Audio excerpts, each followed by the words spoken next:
Tá certo. Então, nós vamos dar prosseguimento, então, à segunda parte da nossa... Quase uma meia hora já.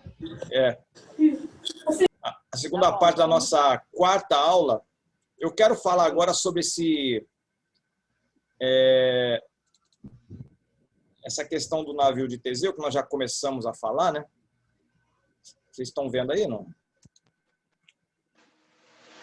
Não. Apareceu ainda não, professor. Ainda não? Espera aí que vai dar certo. Muita calma nessa hora, né? Agora vai, hein?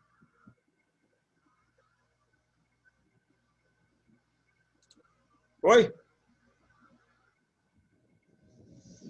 Não. Agora foi. Ah, então tá. Agora foi. Então nós vamos falar mais um pouquinho sobre o paradoxo do navio de Teseu. Vocês entenderam, então? Nós estamos falando sobre a questão da mutabilidade das coisas, né, do ser. Ele é sempre a mesma coisa ou ele tem a propriedade de mudar? Ele se altera. Então é bem interessante essa questão aí do navio, né? O navio saiu de um jeito, e em 50 anos foi trocando todo o madeirame dele. Quando chegou no porto de destino, será que era o mesmo navio ainda? O que vocês acham? Era o mesmo navio? E vamos supor que eles tenham colocado as tábuas no mesmo formato, da mesma medida, mas o navio era o mesmo. O que vocês acham? Era ou não? Acho que era outro, professor. Mas quem olhava de fora assim é igualzinho, cara. Mas trocou, né, as tábuas, então já era outro navio, né? Como o senhor mesmo disse, a essência era a mesma, mas o navio era outro. A essência... Mas vem cá, e as tábuas que tiraram dele e montaram atrás lá no outro, fizeram outro navio igualzinho, só que com a madeira... Ele foi modificado.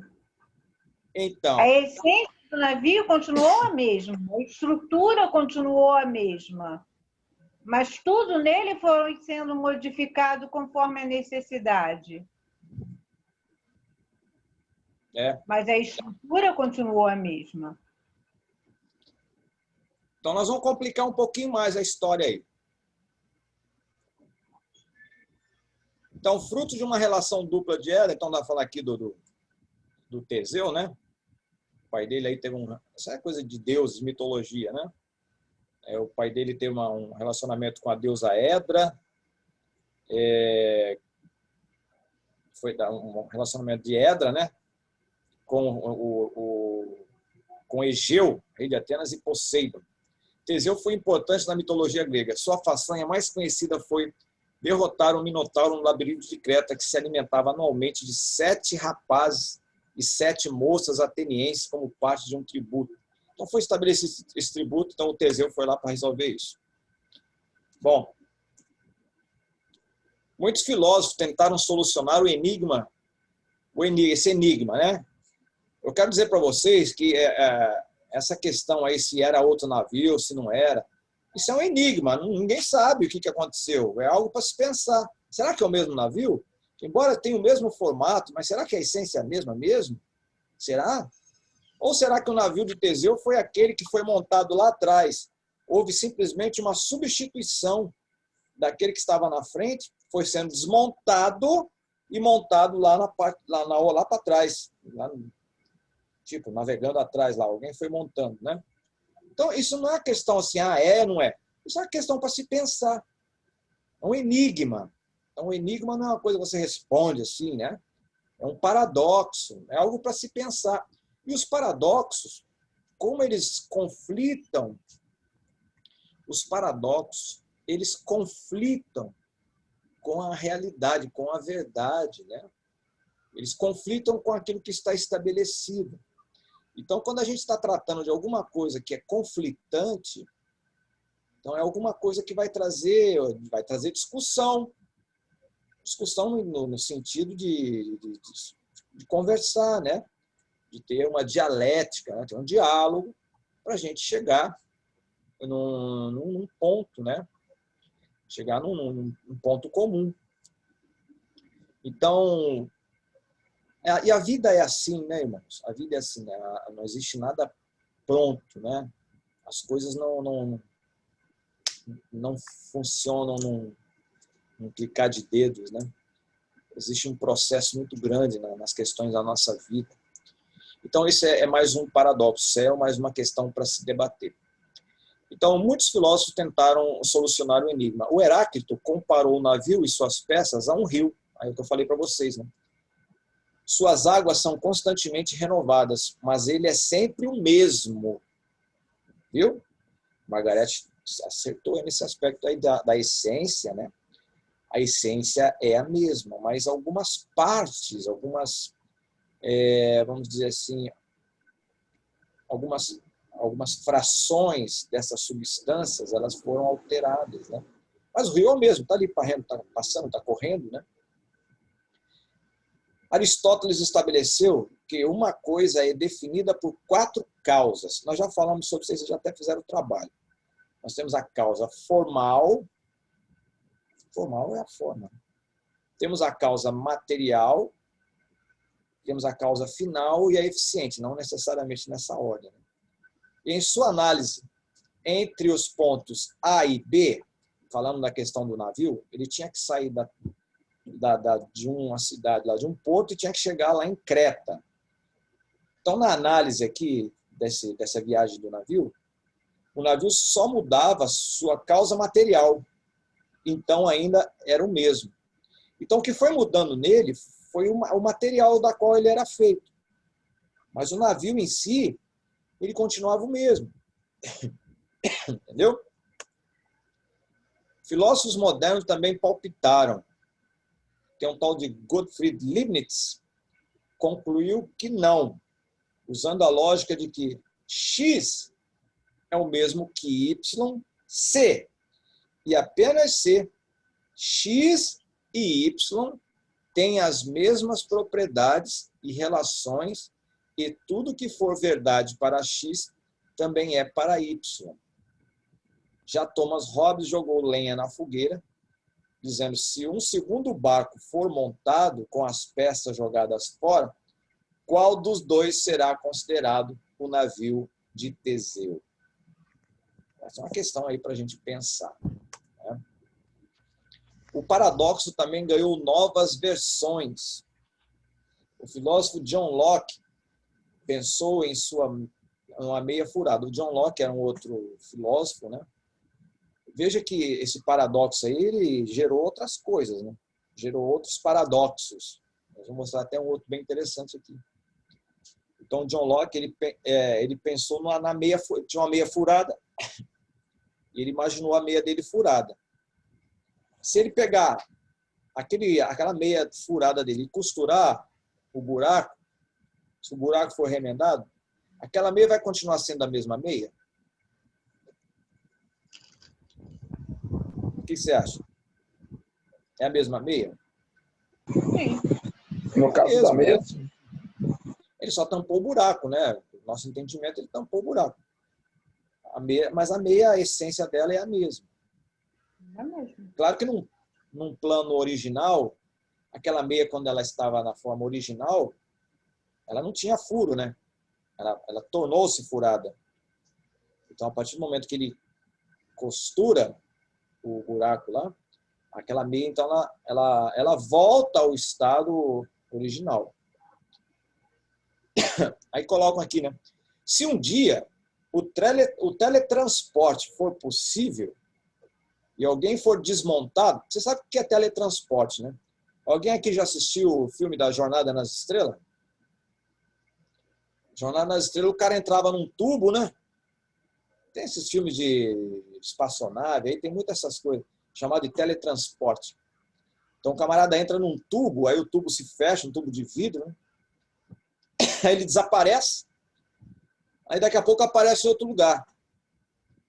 Se for colocada essa teoria do Teseu aí, o que vai aparecer no outro lugar é a pessoa mesmo Porque a pessoa vai ser desintegrada. Claro que isso é uma ilusão, né? Isso aí não existe a possibilidade. Bom, alguns defendem a possibilidade de existir isso, né?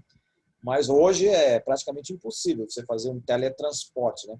Da pessoa ser desintegrada e depois se reintegrar novamente.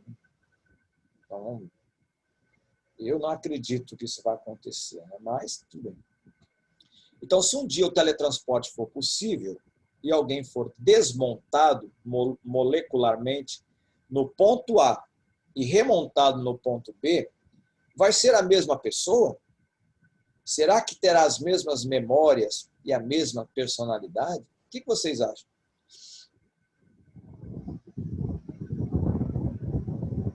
Não sabemos, né, irmão? Não tem como saber isso. Como é que a gente vai saber isso? Então, veja que a metafísica ela trabalha exatamente com essas coisas, com esses assuntos, né? Com essas abstrações, com esses questionamentos.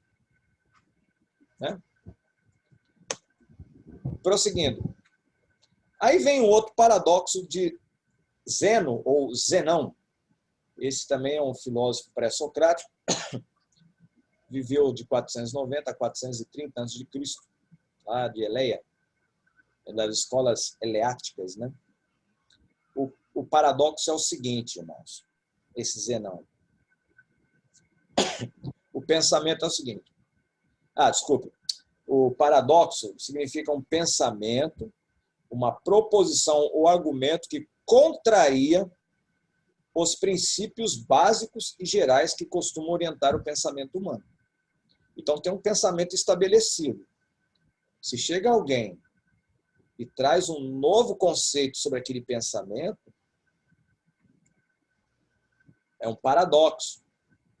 Mais uma vez, lembrando que na filosofia é paradoxo. Na teologia, isso pode virar uma heresia, hein? Cuidado. Tá? Isso aqui vai daqui para a filosofia, aquilo que a gente está estudando aqui na metafísica. Tá? Embora a Bíblia... Vocês acham que a Bíblia tem algum assunto metafísico, irmão? Alguém pode me dar um exemplo um exemplo de uma metafísica bíblica? Alguma coisa que acontece na Bíblia que é uma metafísica? Olha que não falta exemplo.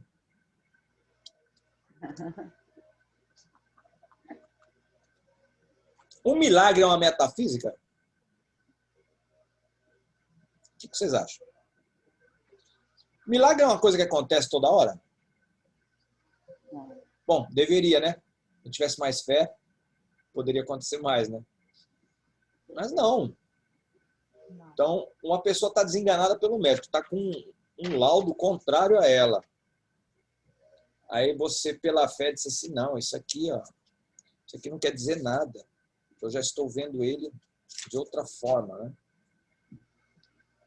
Embora a questão aqui é a fé, né? Mas a fé trabalha na área da metafísica, porque aquilo que os olhos não viram e o coração, aquilo que os olhos... A fé é o firme fundamento das coisas que não se veem e a certeza daquilo que se espera. Então a fé é metafísica, irmão. Se eu não estou vendo, eu não estou vendo, mas eu creio que a coisa existe. Então, de alguma forma, a coisa vai se materializar. Na aula passada, nós falamos do Jean-Paul Sartre. O Sartre, ele dizia o seguinte, que aquela questão do ser e do existir, lembra que eu falei? Ele falou que o ser humano, antes de existir, antes de ser, ele tem que existir primeiro. Esse é o existencialista ateu Jean-Paul Sartre, que disse isso. Então, o Taranto, ele jamais poderia ser antes de existir. Então, primeiro o Taranto teve que existir. Uma vez que ele existe, agora a sua vida existencial, esse processo existencial, essa bagagem de aprendizado que ele vai ter na vida dele, vai tornar ele um ser. Ele vai ser a partir desse aprendizado. Isso é o Jean-Paul Sartre que disse isso. Então, enquanto eu não nascesse, ou não existisse, eu não poderia ser. Então, vamos supor, o Taranto nasceu, pequenininho ali, recém-nascido. Já existo. Mas eu já sou? Para o Sartre, não. Agora eu quero ver com vocês aí, meus teólogos. E pela Bíblia, eu já sou ou não sou? Sim. Eita, essa foi em cima. Agora tu vai explicar por que sim. Sim, porque a palavra de Deus diz que você já é desde o ventre da tua mãe. Rapaz, eu queria ter uma aluna assim, viu? Essa é boa mesmo, hein? É isso aí, Margareta. Tu foi na ferida, arrancou a casquinha e jogou vinagre em cima. Foi na mosca. É isso mesmo. Vamos dar um exemplo? Veja só. Deixa eu só reforçar com aquele exemplo do condomínio novamente. As coisas materiais, elas podem ser antes de existir. Lembra que eu falei do condomínio que nem estava pronto aqui, já estavam vendendo apartamento? Inclusive, tem um programa de computador aí, eu não sei qual que é o nome, né? A pessoa entra no apartamento, meu irmão, tem móveis, tudo claro, virtual, né? Ele consegue ver na janela, olha lá embaixo. É uma coisa impressionante, um programa, né? Que tem aí, usa muito aí nessa questão de edificações, né? De engenharia civil. Não sei se é AutoCAD, né? Não sei se é o AutoCAD. Eu acho que é o AutoCAD, mas deve ter outros aí mais modernos, né? AutoCAD é da minha época, né? Não sei, deve ter coisa mais... Eu fiquei meio fora dessa área aí. Mas, enfim. Então, eu vou lá aqui na RMV e falo assim, eu quero esse apartamento que está de frente para a avenida aqui, que vai pegar mais sol. Aí ele vai me mostrar realmente o sol onde pega. E, geralmente, quando eles fazem a planta, eles fazem o desenho do sol, botam ali a rosa dos ventos para saber onde é que o sol nasce, onde é que o sol morre, para você saber que o seu apartamento que você vai comprar, ele vai pegar sol de dia, você vai pegar sol de tarde, né? Isso é importante, né? Isso é muito importante. Um apartamento tem que pegar o sol da manhã, melhor do que pegar o sol da tarde, porque o sol da tarde ninguém aguenta, né? Então, como é que você vai saber dessas coisas? Você olha na planta. Mas vamos dizer que então não existe ainda esse condomínio, mas eu já comprei meu apartamento. E eu passo lá na frente e o negócio não está indo para frente, né? Não começou ainda a construção. Agora começaram aqui que já está acelerando, já estão fazendo algumas coisas bem interessantes aqui. Então, o condomínio, ele já era, né? Ele era antes de existir. Quer dizer, ele não existe ainda, estamos fazendo. Então, as coisas materiais, elas podem sim ser antes de existir. Agora, e o ser humano? Segundo o Jean-Paul Sartre, não. Ele falou assim, não tem como. Primeiro a pessoa tem que existir para depois ser. Mas eu vou mostrar, como a Margarete já falou aqui, ela deu o pontapé inicial. A Bíblia ela é clara em nos dizer que não, diferentemente do que muitos pensam, então nós somos sim antes de existirmos. Então, um exemplo clássico, né? Maria tinha acabado de ser, ela tinha acabado de conceber pelo Espírito Santo, se lembra? Lá em Lucas. Aí o que aconteceu? Ela acabou de conceber, o anjo falou com ela. Ela foi para a casa de Isabel. Isabel estava grávida de 6 meses. O João Batista não tinha nascido ainda. E Jesus era só um embrião, um fetozinho, alguma coisa ali, microscópica talvez. Ela tinha acabado de conceber pelo Espírito Santo, né? Se a questão foi o espermatozoide, foi uma semente que Deus colocou no óvulo de Maria, ou se Deus colocou o embrião, isso é uma outra questão teológica que eu não vou entrar nisso aí, então não é o nosso problema aqui. Mas, enfim, voltando para Maria. Então, a Maria tinha acabado de conceber. Quando ela entra na casa de Isabel, o que acontece? Se lembra?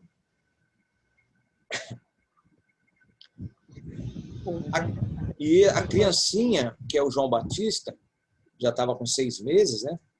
Ela mexeu no ventre da Isabel, e a Isabel ficou assustada, botou a mão na barriga, com certeza, e disse assim, olha, A criança no ventre se alegra com a presença do meu Salvador.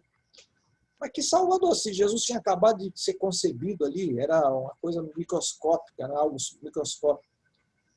Então, irmãos, como bem falou a Margarete, e o próprio Davi fala, né, lá no Salmo 139, se a memória não me trai, que cada dia de geração dele era anotado no caderno do Senhor, né? Deus anotava dia por dia a vida de Davi no coração, no ventre da mãe dele, né? Ainda vai dizer que em pecado me gerou minha mãe, né? Então ele está falando de coisas antes lá, né? Coisas anteriores. Em pecado me gerou minha mãe, né? Então ele está falando de um momento até anterior. Mas o Salmo 139 é bem mais claro até, quando diz lá que ele fala de que Deus anotava tipo numa agenda, né? A cada dia o desenvolvimento de Davi. Então, cada um de nós, irmãos, nós temos uma história diante de Deus, né? Então, eu não sou depois que nasci. Eu acredito que nenhum ser humano, ele só vai ser depois de existir. Porque só o fato da gente conseguir vencer uma corrida, você sabe que é uma corrida com milhões de espermatozoides para alcançar o óvulo, né? E só um que consegue entrar no óvulo. Então, de repente, tem um crente aí que está atribulado. Eu não consigo nada. Eu nunca fui aprovado em nada. Meu irmão, você já foi primeiro colocado em uma corrida. No meio de milhões de espermatozoides, você chegou, né? Isso é um milagre. Quantos não conseguiram? Né? Quantos não conseguiram? Então, eu acredito, irmãos, que nós temos uma história, sim, diante do Senhor. Uma existência.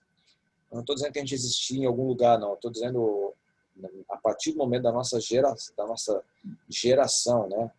da nossa concepção.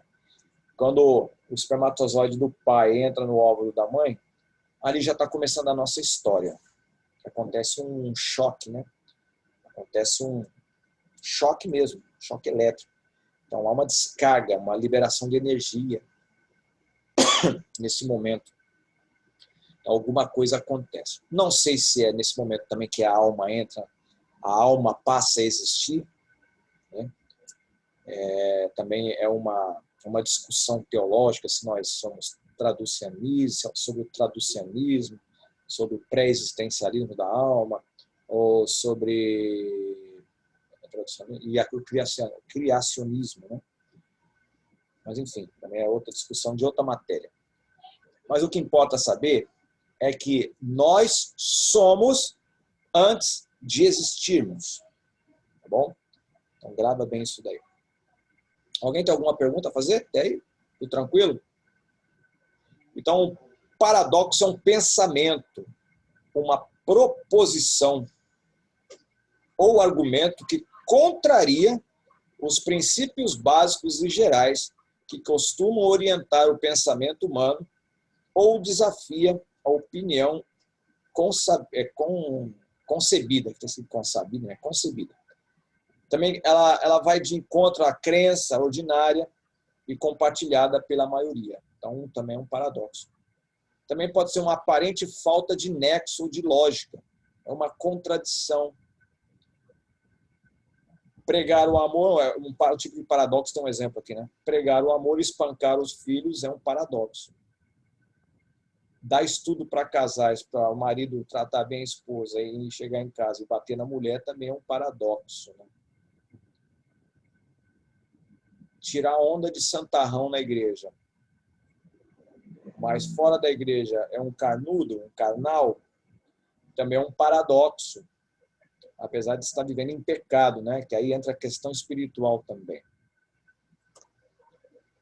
Então, nós vamos ver esse paradoxo de Zenão, ou chamada dicotomia. Para a gente entender esse paradoxo do Zenão, ou de Zeno, né? Nós temos que entender algo bem interessante. Os gregos antigos, irmãos, eles tinham muita dificuldade de entender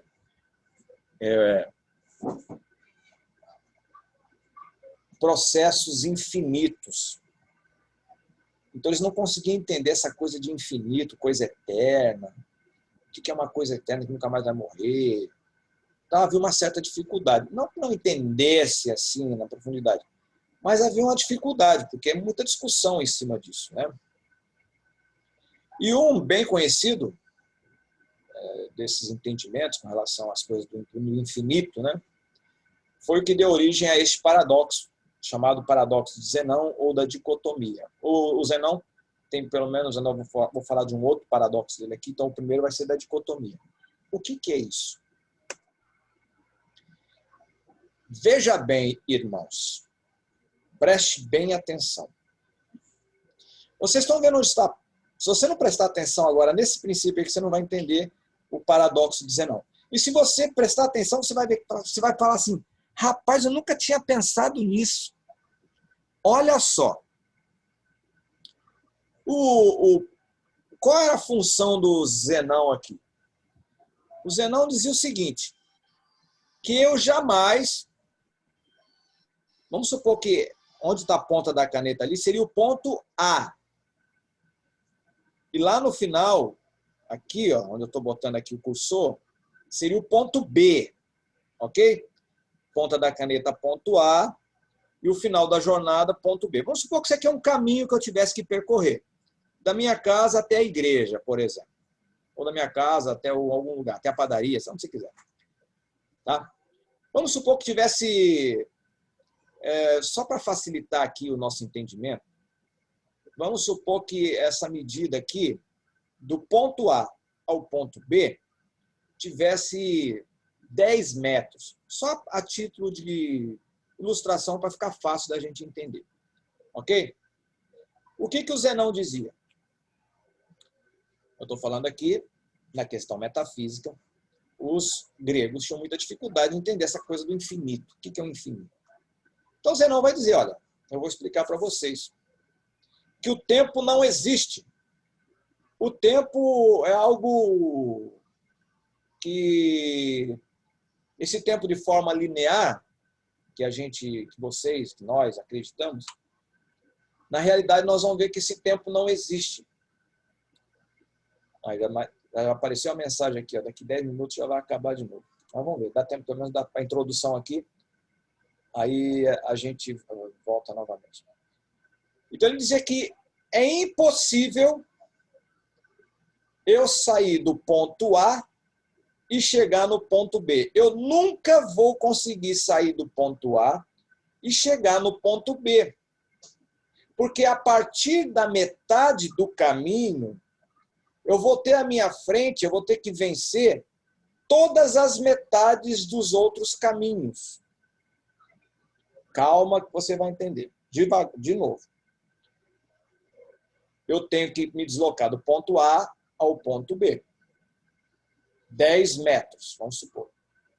O Zenão, então, está dizendo que é impossível chegar do ponto A ao ponto B. É um caminho infinito. Nunca vai chegar no fim. Por quê? Porque depois que eu passar da metade do caminho, todas as outras metades me impedirão de chegar no final. Vamos ver se isso é verdade? Então acompanha meu raciocínio aí, que isso é bem interessante, irmãos. Isso aqui é metafísica. Uma coisa que a gente nunca tinha pensado, né? Então vamos supor que a metade do caminho, o caminho todo são 10 metros, correto? Metade do caminho dá quantos metros? 5, correto? Concorda comigo? O caminho todo são 10 metros. Eu corri metade do caminho, eu cheguei até aqui nessa metade, eu andei 5 metros. Depois que eu cheguei nessa metade, eu vou ter que caminhar outra metade desse caminho que me sobrou. Então, dessa metade que eu andei, agora essa outra metade que sobrou aqui, ela vai ser dividida em 2 partes, porque eu vou ter que botar uma metade, vou ter que dividir essa parte que sobrou em 2, então eu vou ter 2 metades. Aí eu vou caminhar esse 1/4 aqui. Quando eu chegar nesse final desse 1/4, eu vou ter mais a metade desse caminho que falta percorrer, que é 1/8. Aí eu vou fracionar de novo esse caminho. E assim sucessivamente. Então, nunca, irmãos, na visão dele, nessa visão, claro, preste atenção. Isso não é o que ocorre naturalmente. Na lógica, não acontece assim. Mas da forma metafísica, ele está nos levando a pensar, e é bem interessante. Então, cada metade de caminho que falta para eu completar, vai fracionando esse caminho de tal forma que eu nunca vou conseguir terminar esse caminho. Entenderam ou não? Seja franco aí. Sim ou não? Fazer igual o Bispo Macedo. Sim ou não? Amém ou não amém? Vou explicar de novo. Falta 5 minutos para cair o sinal aqui. Depois a gente volta de novo. Não, tudo bem. Vou falar de novo. Eu tenho que chegar do ponto A, onde está a ponta da caneta, ao ponto B. O Zenão vai dizer que é impossível, e vamos supor que o ponto A ao ponto B dá 10 metros. Então, o Zenão disse que é impossível sair do ponto A e chegar no ponto B. Eu nunca vou conseguir chegar. Porque a partir da metade do caminho, todas as frações de metades de caminhos que sobrarem para eu caminhar, esse caminho ele vai estreitando, porque ele vai se fracionando. Eu nunca vou conseguir chegar onde eu quero. Então, o primeiro exemplo está aqui. Eu caminhei metade do caminho. Tudo bem, metade eu cheguei aqui no 1/2. Foi o que eu caminhei. Só que do 1/2 para cá, eu vou ter que dividir esse caminho que sobrou em 2 partes. Então, eu vou dividir 1/4 mais 1/4. 1/4 mais 1/4, que sobra aqui. Eu vou andar esse 1/4, amém, caminhei a metade de 1/2. Só que o Zenão disse, não, mas agora tu não chegou ainda não. Agora você tem que dividir no meio essa metade aí que está faltando. Aí ele dividiu, ficou 1/8. Dividiu, ele caminhou 1/8, chegou aqui nessa marquinha que eu estou fazendo aqui, estou mostrando. Ah, mas eu cheguei no 1/8? Não, mas agora você vai dividir essa parte que sobrou na metade dela. Então, de 1/8 foi para 1/16. Do 1/16, ele vai falar assim, não chegou ainda não. Você vai pegar essa parte e dividir por 2. 1/16. Vai dar 1/32. Desse 1/32, você ainda não chegou. Vai dividir por 2. Vai dar 1/64. Irmãos, nunca vai acabar. É infinito. Está entendendo agora? Uhum. Tranquilo? Eu não estou subestimando vocês, não, tá? Eu sei que vocês são inteligentes. Só que eu quero que todos entendam, tá? Nem todos nós temos a mesma capacidade, né? Eu sou meio ruim, eu particularmente, eu sou meio ruim de entender as coisas, né? Mas depois que eu gravo também, né? Existem até alguns casos assim que eu olho assim e falo, pô, você tá... agora você pode repetir, né? Pelo menos você não está falando, pelo menos está prestando atenção, parece uma coruja, né? Fica assim, não fala nada. É igual aquele cara que comprou uma coruja pensando que era papagaio, né? Vocês conhecem essa história? Pintaram uma coruja de verde, venderam para o camarada. Aí levou a coruja para casa para ensinar a coruja a falar. Só que a coruja não fala, né, irmão? Aí o amigo dele perguntou para ele, cara, mas você comprou esse aí, esse papagaio fala? Rapaz, ele falar não fala não, mas ele presta uma atenção tremenda, né? Aí a coruja fica assim, com aquele olhinho. Mas, irmãos, a Kátia que chegou agora, Kátia, o sinal vai cair agora. E nós vamos voltar daqui, seja bem-vinda, né? Primeiramente. E daqui a pouquinho então, o sinal vai cair e nós vamos voltar para um outro vídeo, tá? Então eu vou desligar e vocês é só clicar e entrar no link novamente para a gente, porque só está durando 40 minutos a aula, ok? Então vamos lá. Ok. Até daqui a pouquinho.